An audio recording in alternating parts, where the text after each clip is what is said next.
Good morning, students.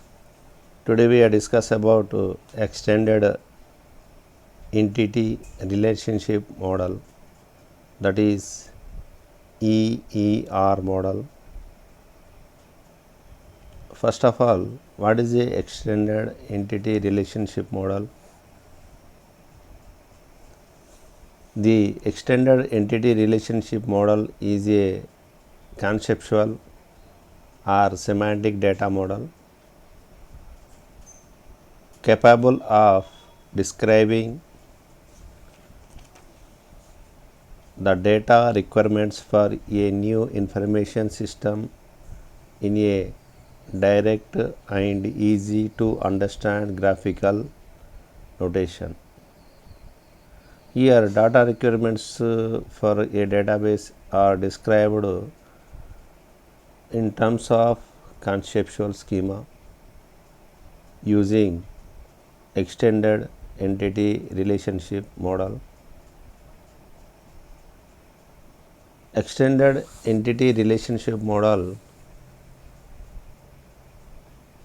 schema are comparable to UML class diagrams. Actually, what we'll be discussing is an extension of Peter Chen's proposal extended ER, that means extended entity relationship. EER diagram stands for enhanced entity relationship diagram, which includes all the concept of ER model, that is entity relationship model. Enhanced entity relation diagram, which includes all the concept of ER model. In addition,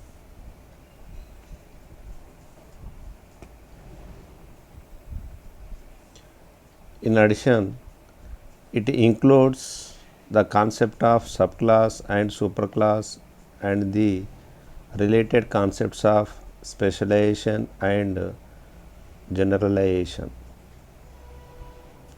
It includes the concept of subclass, superclass, specialization and generalization. Another concept includes in extended entity relational model is that of a category or union type, which is represent a collection of objects, that is the union objects of different entity types. Associated with these concepts in the important mechanism of attribute and relationship inheritance. We also describe diagrammatic technique for displaying these concepts when they arise in an EER schema. We call the resulting schema diagrams enhanced entity relationship model or extended entity relationship diagrams. We discuss what is a supertype and subtype. Now we discuss what is a supertype. Supertype is an entity. Supertype is an entity type that has got relationship, that is parent to child relationship, with one or more subtypes, and it contains attributes that are common to its subtypes. Supertype is an entity type that has got relationship with one or more subtypes, and it contains attributes that are common to its subtypes, that is called supertypes. Next, another one is subtypes.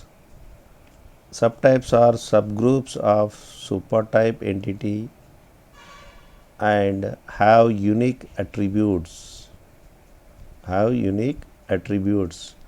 but they will be different from each subtype, is called subtypes. Supertypes and subtypes are parent and child entity respectively, and the primary keys of supertype and subtype are always identical.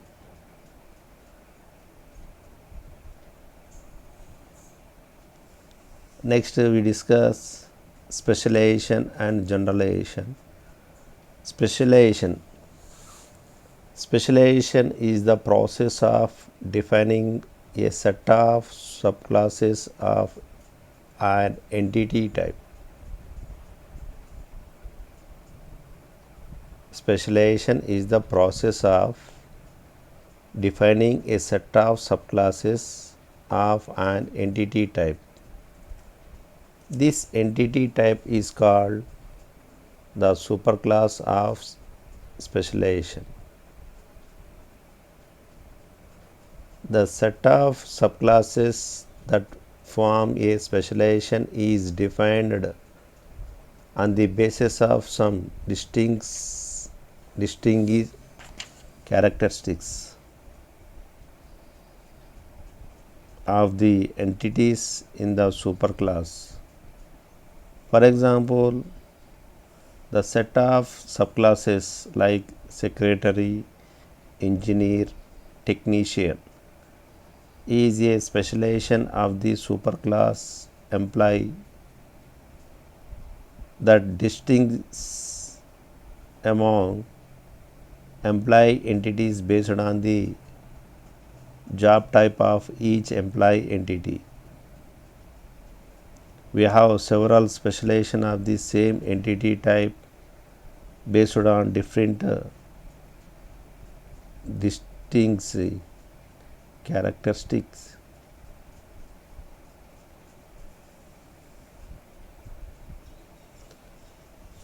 A crucial property of higher and lower level entities created by specialization, a generalization, is attribute inheritance. A crucial property of higher and lower level entities created by specialization, a generalization, is attribute inheritance. The attributes of higher level entity set are said to be inherited by lower level entity set. In this diagram, employee is entity, secretary, technician, engineers are the other entities. These are relation between the supertype and subtype. Here supertype is employee, subtype is secretary, technician, engineer, like child class, child relationship.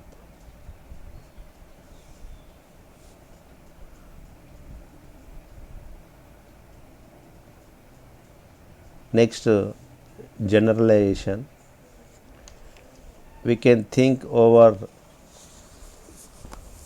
the reverse process of abstraction by which we support the difference among several entity types and identify their common features and generalize them into a single superclass of which the original entity types are special subclasses.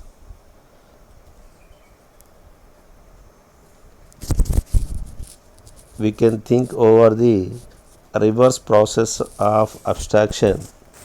Reverse process of abstraction, which we suppress the difference among several entity types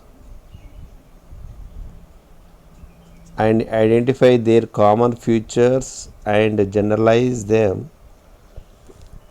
into a single superclass of which the original entity types are special subclass. Identifying their common features and generalize them into a single superclass of original entity types are special subclasses. In the above example, there are two entity types, car and a truck, and figure C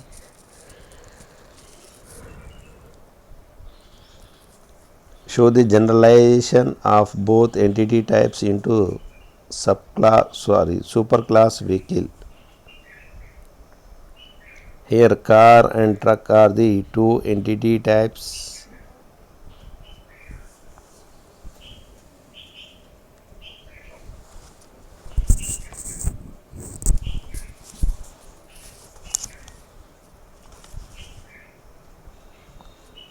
Vehicle is also another entity. These are the generalizations of supertype.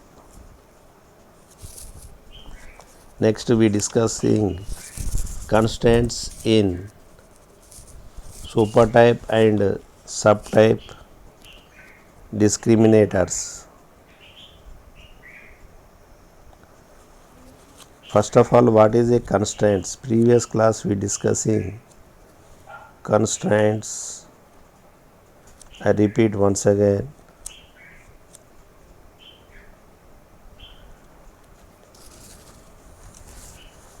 An entity relationship enterprise schema may define certain constraints to which the contents of database must conform. The following constraints are mapping cardinalities and participation constraints. This is a constraints definition. There are constraints in supertype and subtype discriminators. There are two types of constraints in supertype and subtypes. One is completeness constraints, another one is disjoint constraints. Completeness constraints. Completeness constraint is a type of constraint that addresses the question whether an instance of supertype must also be member of at least one supertype or not. Completeness constraint is a type of constraint that addresses the question whether an instance of a supertype must also be member of at least one supertype or not. This is completeness constraints. There are two rules following in completeness constraints. One is total specialization rule and another one is partial specialization rule. First rule is total specialization rule. Total specialization specifies that each entity instance of the supertype must be a member of some subtype in the specialization or generalization. Total specialization is shown in extended entity relation diagrams by a double line. For example, a patient and outpatient or resident patient here shown in diagram in below. Patient, outpatient or resident patient, these are the total specializations diagram.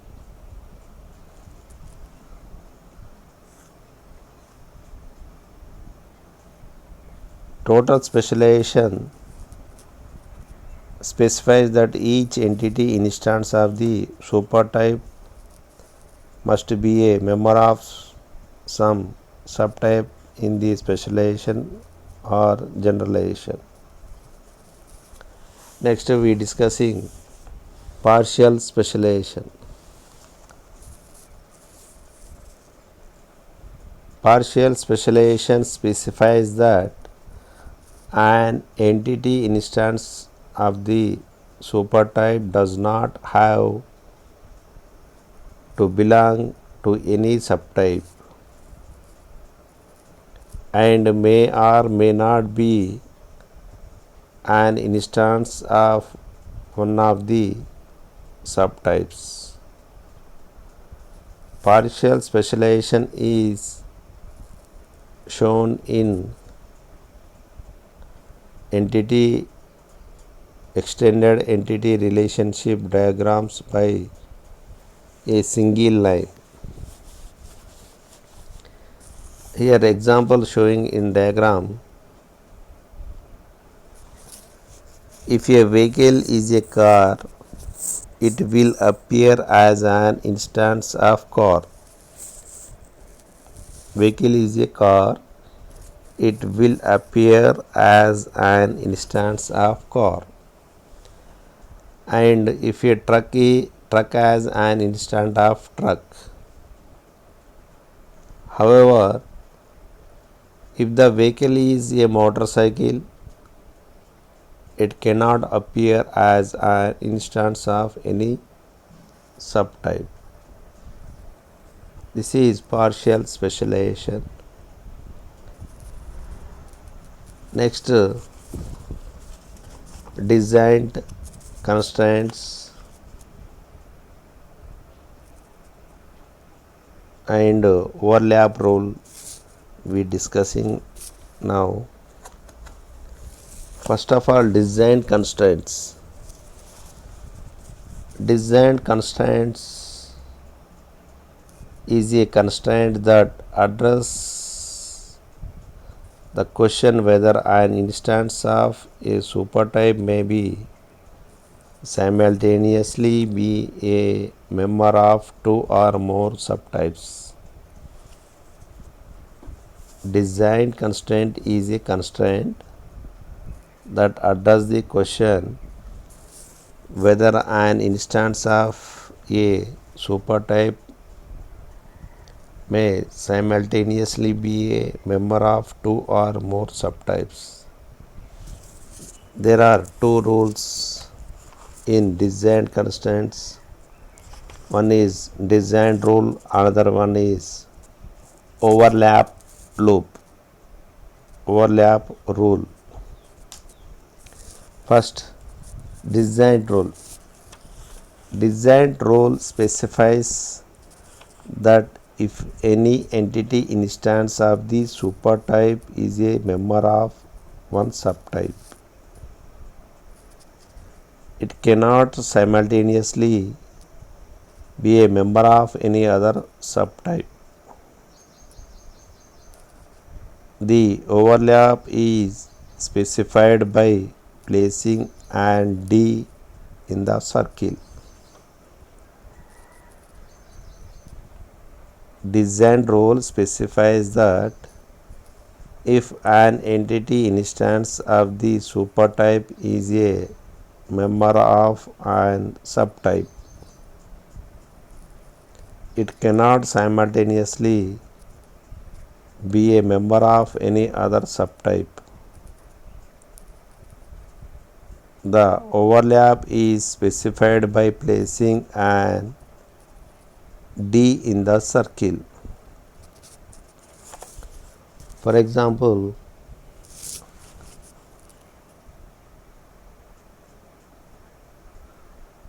one time a patient must be either outpatient or resident patient but cannot be both.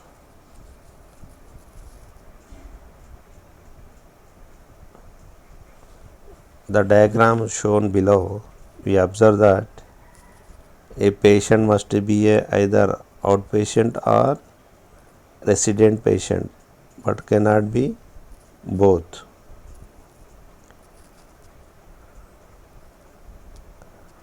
Next, overlap rule.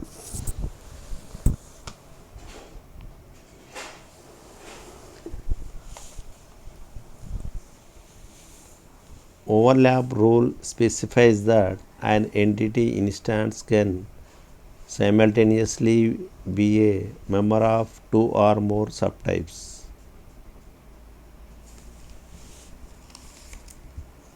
The overlap is specified by placing an O in the circle. A part may be both purchased and manufactured.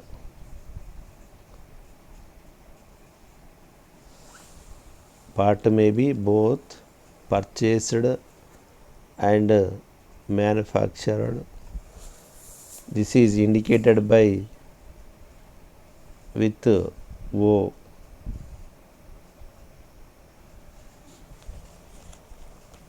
These are the extended entity relationship. In that we discussing supertype, subtype, specialization, generalization, constraints in supertype and subtype discriminators. In that total specialization, partial specialization, design constraints, overlap rule. These are the rules can be used in extended entity relationship.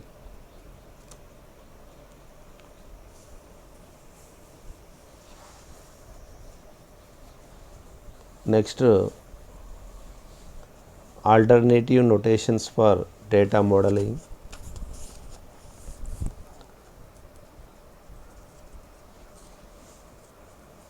Alternative entity relationship notations that are widely used: information engineering, breaker, IDFix, and UML.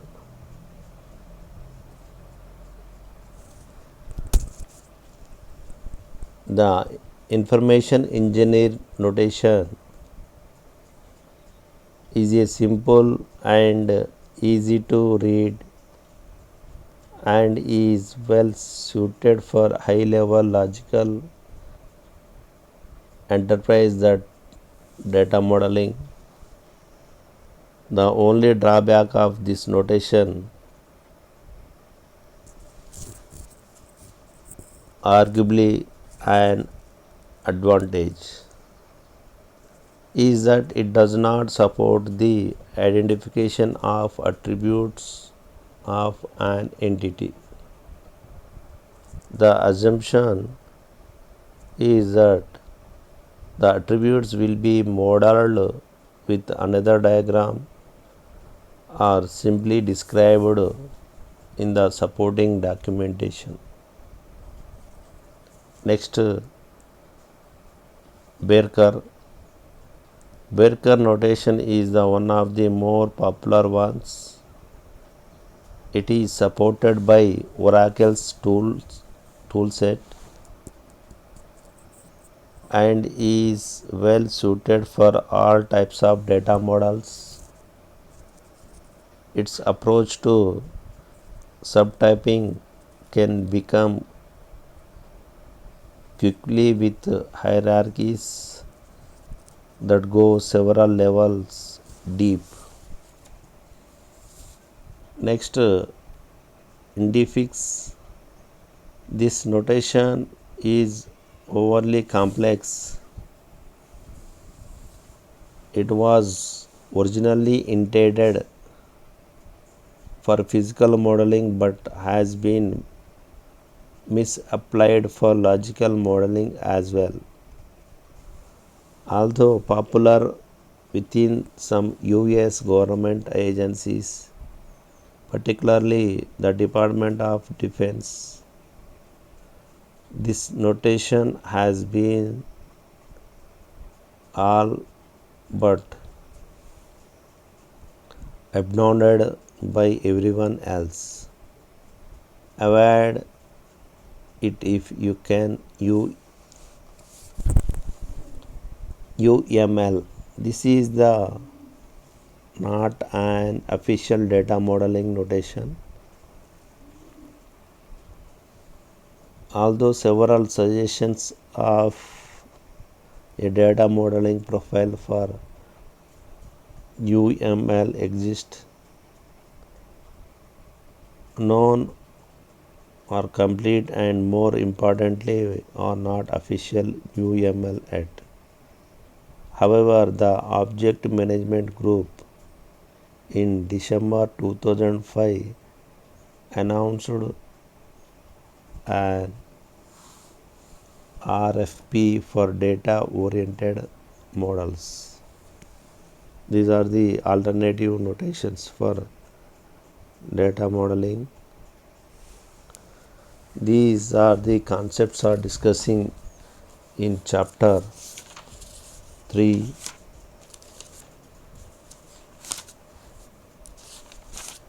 This chapter is very big chapter. In this main topics are the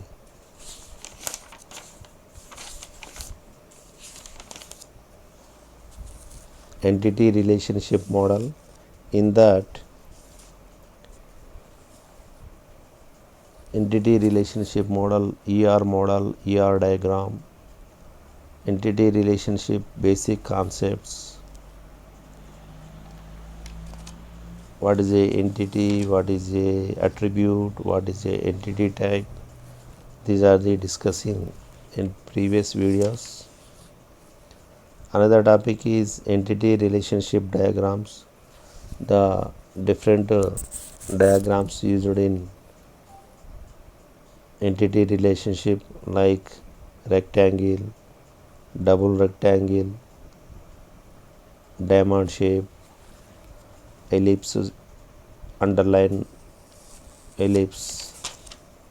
These are the diagrams can be used in entity relationship.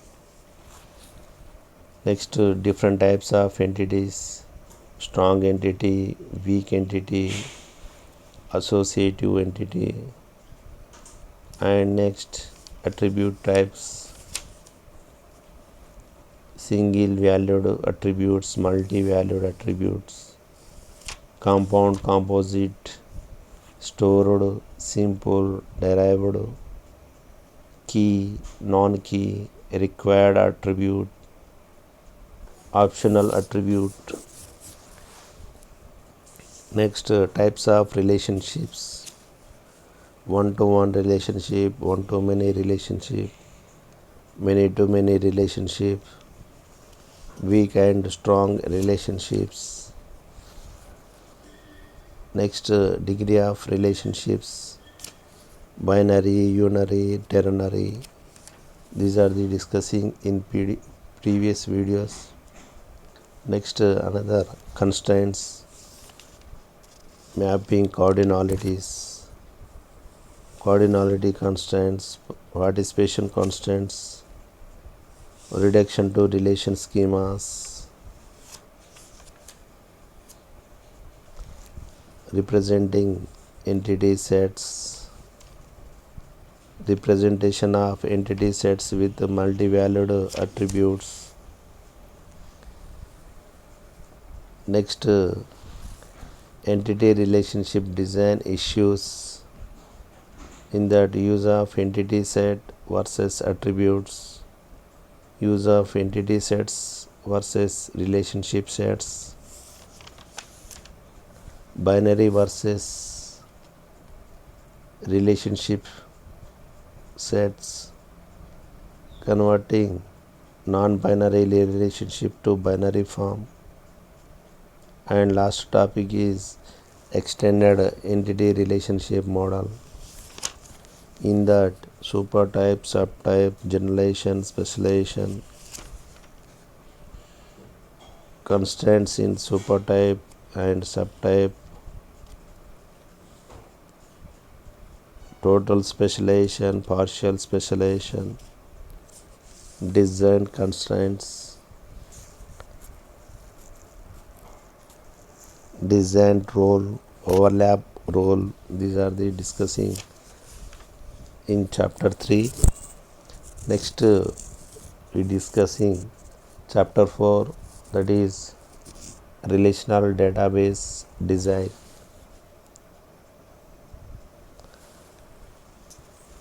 Thank you for watching this video.